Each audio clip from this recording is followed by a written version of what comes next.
ان الذین یخشون ربهم بالغیب، لیکن فرمایا وہ لوگ جو اپنے رب کو بغیر دیکھے ڈرتے ہیں.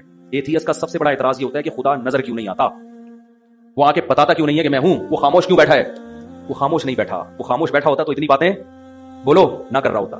خاموش نہیں، ہاں نظر نہیں آئے گا، کیونکہ نظر آتا تو اسے بتانے کی باتیں کرنے کی ضرورت، بولتے کیوں نہیں، پھر ضرورت تھوڑی تھی، پھر نہ پیغمبروں کو بھیجنے کی ضرورت، پھر نہ کتابیں نازل کرنے کی ضرورت. اس کو کیا ضرورت تھی یہ سب چیزیں کرنے کی بھائی؟ کیونکہ جب وہ نظر آ جاتا تو حجت تمام ہو جاتی. آزمائش پھر سوچنے کا موقع تھوڑی ملتا. نظر نہ آنے کا فائدہ ہے اللہ سوچنے کا موقع دے رہا ہے کہ جب سمجھ میں آ جائے توبہ کر لینا، توبہ قبول کر لوں. جب اللہ ایسی بڑی نشانی دکھاتا ہے تو پھر سوچنے کا موقع نہیں دیتا.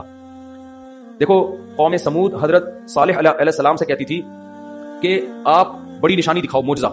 وہ کہتے تھے دیکھو میں اللہ کا پیغمبر ہوں، یہ نشانی ہے، میری دعوت دیکھو، میں اس پہ تم سے کوئی پیسے نہیں مانگ رہا، تو بس اتنا کافی ہے، میری دعوت صحیح ہے، غلط بات نہیں کر رہا میں.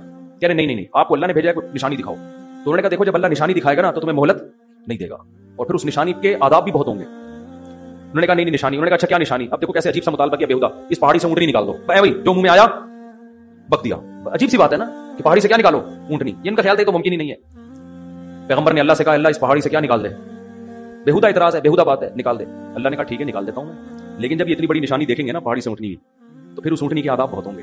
ابھی تک تو آپ دعوت دے رہے ہیں، جو مان رہا ہے ٹھیک ہے، نہیں مان رہا کوئی آسمانی آفت نہیں آ رہی ہے، آخرت کے لیے میں نے چھوڑا ہوا ہے، مہلت دی ہوئی ہے، لمبی لمبی عمریں ہیں، سوچو جس ٹائم بھی خیال آ گیا توبہ کر لوں گا. لیکن جب یہ اونٹنی میں نکالوں گا تو پھر اس کے آداب ہوں گے. کیا فذروها تاکل فی ارض اللہ، جس دن یہ پانی پیے گی کسی دوسرے جانور کو پانی پینے کی اجازت نہیں. جب یہ گھاس کھائے گی اس کو چھیڑنے کی اجازت نہیں. اب صبر کرو، یہ اللہ کی اونٹنی ہے، تم نے خود اپنی آنکھوں سے دیکھی ہے. جب اللہ کی اونٹنی ہے تو پھر اس کے جو رہن سہن اور اس کے جو پروٹوکول ہوگا وہ بھی بڑا ہوگا، اس کا چھوٹا موٹا پروٹوکول نہیں ہے.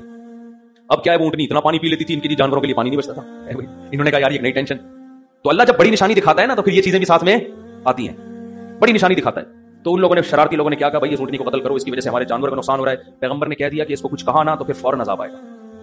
لیکن وہی شرارتی لوگ اکٹھے ہوئے، اونٹنی کو قتل کیا. تو اللہ نے پیغمبر کو وحی کی کہ ان کو بتا دیں کہ ثلاثۃ ایام، 3 دن بس انتظار کرو، کھاؤ پیو موج مستی، 3 دن کے بعد خدا تمہیں نہیں چھوڑے گا. اور حضرت صالح علیہ السلام سے کہا جو ایمان لانے والے لوگ ہیں ان کو لے کے نکل جائیں. 3 دن کے بعد گہرے بادل آئے. حضرت صالح نے کہا کہ عذاب آ رہا ہے. انہوں نے کہا عذاب نہیں ہے تو بارشیں ہوں گی. فرمایا نا بل ہوا مستعجلتم به ریح فیھا عذاب علیم، یہ وہ عذاب ہے جس میں جلدی مچا رہے تھے.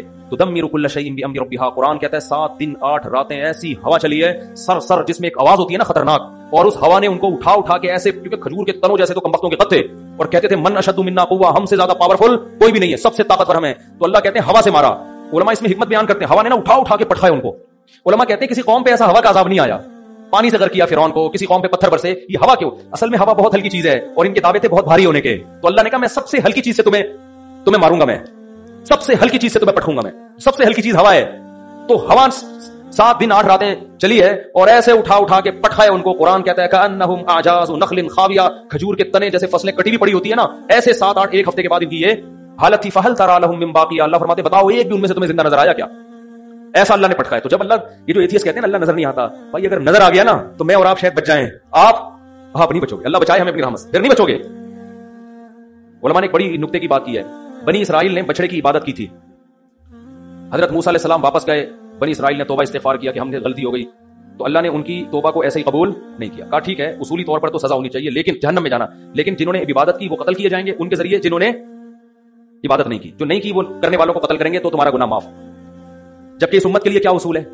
گناہ ہو گیا، چاہے بت پرستی کی، چاہے کچھ بھی ہوا، چپکے سے اللہ سے گڑگڑا کے توبہ کرو، اللہ کیا کر دے گا؟ معاف. اللہ اس توبہ کے سچے ہونے کے ثبوت بولو نا نہیں مانگتا.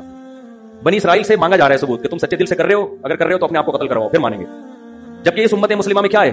بس اللہ کے سامنے گڑگڑا لو، اللہ اس کے ثبوت نہیں مانگتا کہ تم اس توبہ میں کیا ہو سچے. اگر تمہاری نیت، دل کے حال تو اللہ جانتا ہے، دل میں نیت ہے کہ آئندہ نہیں کروں گا بس کافی ہے. کیوں علماء کہتے ہیں کہ اس امت پر جب قرآن نازل ہوا بہت سے لوگوں نے نہ جبریل کو دیکھا نہ اللہ کو دیکھا، مگر وہ پیغمبر کی بات پر انہوں نے یقین کیا. حتیٰ کہ پیغمبر نے یہ کہا نا میں مسجد اقصیٰ سے آسمانوں پہ گیا ہوں، صحابہ نے مان لیا کہ آپ کی زبان سے ہم نے جھوٹ کبھی نہیں. غیب پر یقین. تو اللہ نے کہا تم جب مجھ پہ غیب پہ یقین کرتے ہو تو میں بھی تمہارے ساتھ توبہ میں وہی معاملہ کروں گا جو کیس پر ہوتا ہے؟ غیب پر. تم سے ثبوت بولو بھائی نہیں. بنی اسرائیل کمبختوں نے کیا کیا تھا؟ جب موسیٰ علیہ السلام کو تورات ملی ہے، بنی اسرائیل نے کہا ایسا یقین نہیں کریں گے جب تک اللہ کو اپنی آنکھوں سے دیکھ نہیں لیتے. اللہ نے کہا جب تک مجھے دیکھا نہیں تھا نا، یقین نہیں کر رہے تھے، تو میں بھی تمہاری توبہ کے سچے ہونے کے ثبوت جب تک دیکھ نہیں لوں گا اس وقت تک تمہاری توبہ قبول نہیں کروں گا. جیسے تم ہو ویسے ہمارا بھی تمہارے ساتھ معاملہ ہے. تو جس کو اللہ جتنی بڑی نشانیاں دکھاتے ہیں اس کا معاملہ اتنا ہی کیا ہو جاتا ہے؟ مشکل. تبھی تو قرآن میں آتا ہے کہ جب سورج مغرب سے نکلے گا، حدیث میں آتا ہے، قرآن میں بھی اس کا تذکرہ اللہ نے کیا، اشارہ دیا، حدیث میں تفصیل ہے کہ ایک وقت ایسا آئے گا کہ اللہ سورج کو کہاں سے نکالیں گے؟ مغرب سے. اور وہ مغرب سے نکل کے جب زوال تک پہنچے گا تو دوبارہ مغرب میں ڈوب جائے گا. اب یہ بات اسلام کے علاوہ کوئی بھی نہیں کرتا. تو جب دنیا میں یہ نشانی ظاہر ہوگی تو اسلام کی حقانیت کا ایک بہت بڑا ثبوت دنیا کے پاس آ جائے گا, کیونکہ سائنس کی دنیا میں اس بات کا امکان 1% بھی نہیں ہے. کیونکہ سورج کا مغرب سے نکلنے کا مطلب کیا ہوا کہ زمین الٹی گھومے گی, اور سائنسدان کہتے ہیں الٹی گھومنا تو دور کی بات, زمین کی اسپیڈ میں تھوڑا سا فرق آ جائے نا تو ہم سارے جیسے کہ لٹو پہ گھوم رہا ہو اور وہ گاڑی میں اسپیڈ سے جا رہے ہوں اور بریک لگ جائے تو سارے کھڑکیوں سے باہر ہوں گے کہ نہیں ہوں گے؟ بھائی کار کی اتنی اسپیڈ نہیں ہے جتنی کس کی ہے, زمین کی. زمین اتنی اسپیڈ سے گھوم رہی ہے, یہ رک گئی تو ایسا نہیں ہوگا کہ ہم آرام سے یہاں بیٹھے رہیں. آپ سب اپنے سسرال پہنچ چکے ہوں گے, یعنی ایسی جگہ جا چکے ہوں گے جہاں آپ کبھی بھی جانا نہیں جانا, سالوں سے گلے مل رہے ہوں گے, آپ سسر کے پاس آ کے بیٹھے ہوئے ہوں گے آپ, یعنی ایسی ایسی جگہ آپ کو زمین پہنچا دے گی جہاں آپ کبھی بھی جانا نہیں چاہتے, اور الٹا گھومنا شروع ہو جائے پھر تو بالکل ناممکن. لیکن اللہ کو ہر چیز کی قدرت ہے. حدیث میں آتا ہے سورج کہاں سے نکلے گا, لیکن یہ اتنی بڑی اسلام کی حقانیت کی نشانی دنیا اپنی آنکھوں سے دیکھے گی کہ اس کے بعد اسلام ماننے کے علاوہ کوئی آپشن, کوئی چارہ نہیں ہوگا. لیکن قرآن کیا کہہ رہا ہے, توبہ کا دروازہ بند کروں گا میں اس وقت لم تکن آمنت من قبل او کسبت فی ایمانها خیرا یوم یاتی بعض آیات ربک. کیا آیات یار, یوم یاتی بعض آیات ربک لا ينفع نفسا ایمانها لم تکن آمنت من قبل او کسبت فی ایمانها خیرا. اللہ کہتے ہیں اس وقت کوئی کافر مسلمان ہوگا تو اس کا اسلام قبول نہیں, اور کوئی گناہگار مسلمان توبہ کرے گا تو اس کی توبہ قبول نہیں ہوگی. سمجھ میں آ رہی ہے بات کہ نہیں آ رہی؟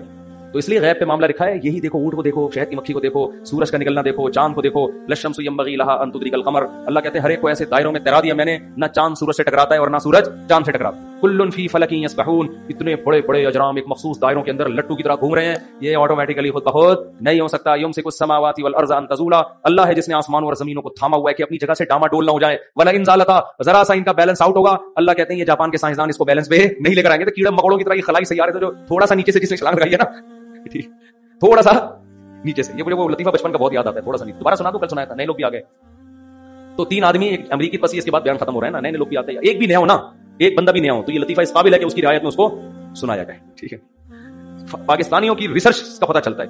تو 3 آدمی بیٹھے ہوئے تھے, ایک امریکی, ایک جاپانی اور ایک پاکستانی. امریکی نے چھوڑی تو نہیں, وہ تو کسی حد تک صحیح ہے کہ ہمارے جو ہوائی جہاز ہیں بالکل آسمان سے چپک کے چلتے ہیں. انہوں نے کہا بالکل آسمان سے, اس نے کہا نہیں تھوڑا سا نیچے. جاپانی نے کہا ہماری جو آبدوزیں ہیں سمندر کی زمین سے چپک کے چلتی ہیں. انہوں نے کہا بالکل چپک کے, کہا نہیں تھوڑا سا اوپر. پاکستانی کیا کرتا, اس نے کہا ہم لوگ ناک سے کھانا کھاتے ہیں. تو بالکل ناک سے, کہہ رہا تھوڑا سا نیچے. ٹھیک ہے, تھوڑا سا نیچے. تو اگر اللہ اس نظام کو تھوڑا سا اوپر یا تھوڑا سا نیچے کر دے, زمین کے بیلنس کو 23 ڈگری جھکی ہوئی ہے, تھوڑا سا اللہ یوں کر دے, یا جس مدار پہ کوئی اسپیڈ کم ہو جائے تھوڑی, یہ اسپیڈ زیادہ ہو جائے, تو اللہ فرماتے ہیں ان امسکہما من احد من بعدی. خدا کے علاوہ کوئی بھی ان کو اپنے مدار پہ نہیں لا سکتا. زمین سے باہر نکل کے دھکا کون دے گا اس کو؟ باہر ٹکیں گے کہاں, کون باہر جا کے؟ تو ہماری جتنی ترقی ہے نا, کچھ بھی ہو, یہ آٹے میں ذرہ ہے اس کائنات کے مقابلے میں, کخ بھی نہیں ہے. ایک سونامی کا طوفان یہ سب کچھ مل میٹ کر رہی ہے. سمندر 3 گنا زیادہ ہے. یہ تھوڑا سا اوپر آ گیا تو ویسے ہی سب تیر رہے ہوں گے یہاں پہ, کچھ بھی نہیں ہے. یہ گلیشیئر پگھل جائے تو سب لیٹے ہوئے ہوں گے یہاں پہ. تو اتنا فنٹر بننے کی ضرورت نہیں ہے. ٹھیک ہے, ترقی کی ہے, بہت اچھی بات ہے. خدا کی آنکھوں میں آنکھیں ڈال کے تھوڑی بات کرو یار. اللہ اور اس کائنات کے مقابلے میں کیا اوقات ہے. سورج جتنا ایندھن ایک دن میں خارج کر دیتا ہے نا, ہم ہزاروں لاکھوں سال میں بھی ہمارے جہازوں میں اور ہمارے راکٹوں میں اتنا ایندھن خرچ وہ سیکنڈوں میں اڑا دیتا ہے. اتنا ایندھن خرچ کر دیتا ہے وہ. اتنے اللہ کے خزانے ہیں, اور جل رہا ہے کیسا تکے کی طرح ہمیں پکا رہا ہے. سورج جو ہے چلا ہوا ہے اور صبح صبح اٹھتا ہے اور ایسے تپاتا ہوا سب کو نکل جاتا ہے. کوئی کمی اس میں نہیں ہو رہی. اور اللہ میاں نے بھی زمین کو نا, جیسے تکا نہیں ہم ادھر سے اب تھوڑا سا یوں تکے کو ایسے پکاتے ہیں نا, تو اللہ بھی زمین کو ایسے ہی. ابھی یہاں رات ہو رہی ہے, امریکہ میں کیا ہو رہا ہے دن, تو یہ بالکل ایسے تکے کی بوٹی کی طرح زمین کو اللہ یوں کرتے کیا کرتے ہیں, گھماتے. چلو بھائی اب ادھر والے تھوڑا سا انجوائے کریں سورج کو, وہاں والے سو جائیں, اب تھوڑا سا ادھر والے انجوائے کریں. اب ناروے والے پریشان تھے, وہ تو کنارے پر ہیں, تو اللہ نے ان کو کسی اور طرح سے گھما دیا کہ تم نے 6 مہینے دن کے مزے لیے ہیں, اب 6 مہینے اندھیروں کے مزے لو. اور ادھر والے روشنی میں آ جائیں گے 6 مہینے کے لیے جب ادھر اندھیرا ہوگا, اور جب ادھر روشنی ہوگی 6 مہینے کے لیے ادھر کیا ہو جائے گا. ہر لحاظ سے زمین کو نا بڑے طریقے سے سورج کے گرد بالکل جیسے تکا پکانے والا, سوراب بوٹ کی بوٹیاں پکانے والا نہیں ادھر سے, اور مرغیاں جیسے انڈے کو سیر رہی ہوتی ہیں ادھر سے اب تھوڑا سا ادھر سے چوزا نکل آتا ہے. تو یہ بھائی خود بخود کوئی بھی سسٹم نہیں ہے.